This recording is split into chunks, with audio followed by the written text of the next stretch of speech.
সুমাইয়া বাথরুমে বসে বসে ফোন টিপতেছিল। হঠাৎ করে ফোনটি কমেডের মধ্যে পড়ে গেল। সুমাইয়া জুড়ে জুড়ে কান্না করতে লাগলো। হঠাৎ করে কমোড থেকে বেরিয়ে এলো কমোড পড়ি। কমোড পড়ি এসে বলল, এই মেয়ে, কি হয়েছে তোমার? কান্না করতেছো কেন? তখন সুমাইয়া বলল, আমার ফোনটা কমোডের মধ্যে পড়ে গেছে, তাই কান্না করতেছি।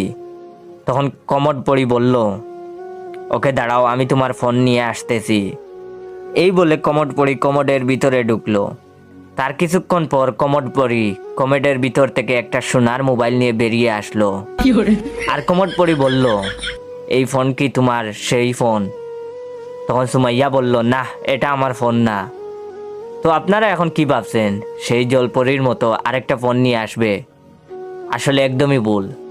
তখন কমোড পড়ি বলল, হারামজাদি, তুই কি মনে করতেছিস? এইটা কি সোনার ফোন? শালি